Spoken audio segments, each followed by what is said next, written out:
Hello guys! Welcome to Kusina ni Mamita channel. Ang iluluto ko po ngayon ay beef kabsa, isang Arabic na pagkain po ito. Tara, simulan po natin.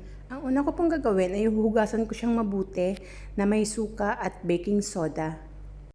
Pwede rin pong lemon pero ito yung pinakamabisang pantanggal ng lansa ng mga karne. At ayan na nga po, nahiwa ko na po siya para ilaga na natin.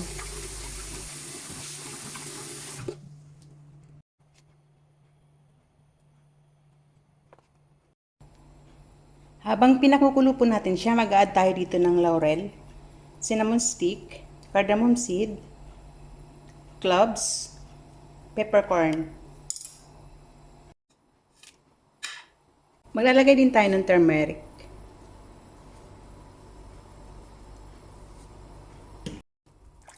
Haluin.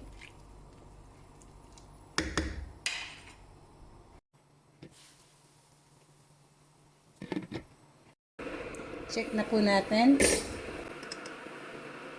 Ayan. Malambot na siya. Pwede na tayo mag-add ngayon ng asin. 2 tablespoons salt.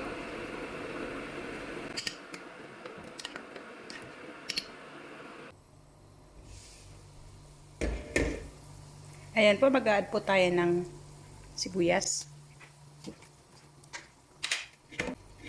Uli natin. Ngayon naman po, magasalang na ako ng paglulutuan natin ng kanin. Iluluto natin yung kanin doon sa pinaglagaan ng baka. Takpan natin at antayin hanggang sa kumulo. Maglalagay po tayo dito ng ghee or yung Arabic butter. Ayan, 1 kutsara.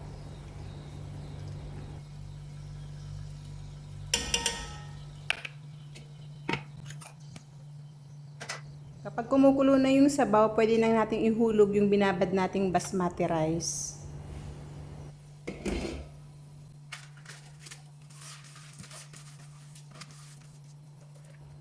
Takpan po natin at antayin hanggang sa maluto ang kanin.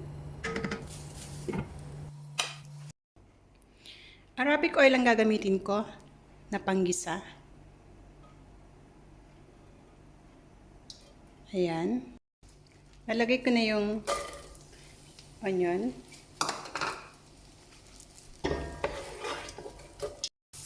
Lagyan na natin to.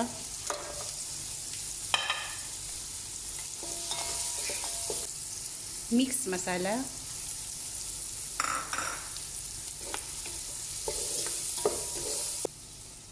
Ginger and garlic.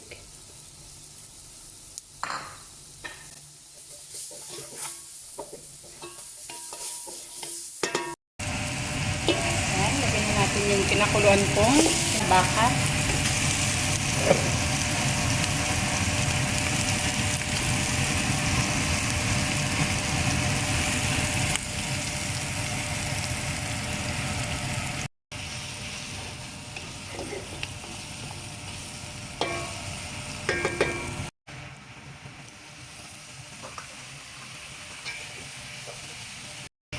Lagyan natin ng konting tubig.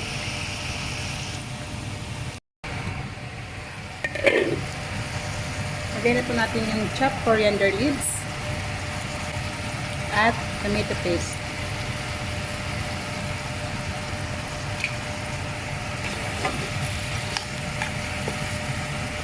Pakuloyin lang natin siya ng konti.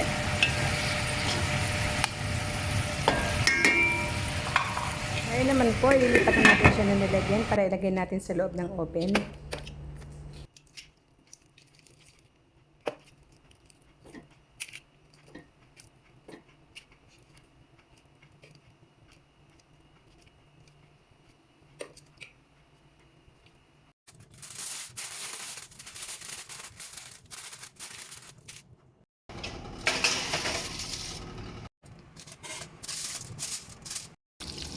Nagsasangag nga pala ako ng cashew nuts for toppings.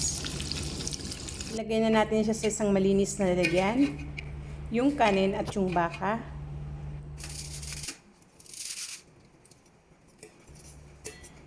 Thank you for watching. See you on my next vlog. Bye!